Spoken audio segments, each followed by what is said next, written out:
ایک دن ایک صاحبہ مکتب میں تشریف لائیں۔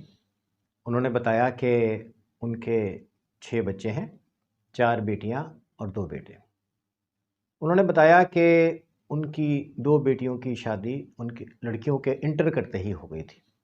تیسری اور چوتھے نمبر کی بیٹی کے رشتے میں تاخیر ہوئی اور انہوں نے بالترتیب MSc اور MBA کر لیا اور اب وہ دونوں اچھے عہدوں پر کام کر رہی ہیں۔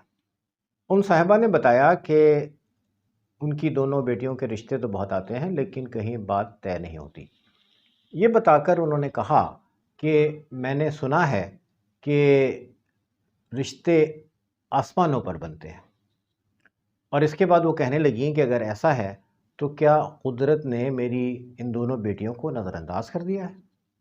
خاتون کی یہ بات سن کر میں نے سوچا کہ اپنا مسئلہ بیان کرتے ہوئے ان صاحبہ نے ایک بہت اہم سوال اٹھا دیا ہے۔ میں نے ان سے کہا کہ سب سے پہلے تو میں اللہ تعالیٰ کے حضور دعا کرتا ہوں کہ آپ کی ان دونوں بیٹیوں کے رشتے جلد اچھے گھرانوں میں طے ہوں اور آپ کو اپنی اولاد کی طرف سے بہت خوشیاں اور سکھ ملیں۔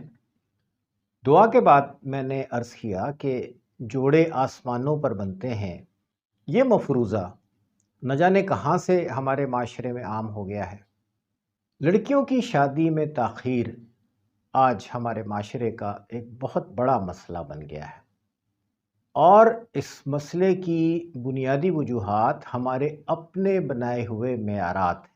میں نے مزید عرض کیا کہ دیکھیے، قدرت کا فیض تو عام ہے، قدرت کسی کو نظر انداز نہیں کرتی، کسی پر ظلم نہیں کرتی۔ انسان اپنے بنائے ہوئے معیار اور اپنی خواہشات کے تحت کسی کو نظر انداز کرتے ہیں تو کسی پر ظلم کرتے ہیں۔ حقیقت پسندی سے کام لیتے ہوئے تھوڑا سا غور کیا جائے تو یہ بات واضح ہو جائے گی کہ لڑکیوں کی شادی میں تاخیر کے اسباب معاشرتی اور معاشی ہیں۔ اس تاخیر پر لڑکی کا یا اس کے والدین کا قدرت سے گلہ کرنا مناسب نہیں ہے۔ شادی میں تاخیر کی ایک وجہ کئی رسوم و رواج بھی ہیں۔ مثلاً کسی جگہ یہ ہے کہ لڑکی والے جہیز دیں گے، کسی جگہ یہ رواج ہے کہ شادی کا سب خرچہ لڑکے والے اٹھائیں گے، کسی جگہ یہ رواج ہے کہ بھئی سادگی سے نکاح ہوگا، کسی جگہ یہ ہے کہ بہت دھوم دھام سے شادی ہوگی۔ دیکھیے، یہ سارے کے سارے رسوم و رواج انسانوں کے بنائے ہوئے ہیں۔ یہ کوئی الہامی کوئی باتیں تو نہیں ہے کہ یہ اس طرح شادی ہونی ہے۔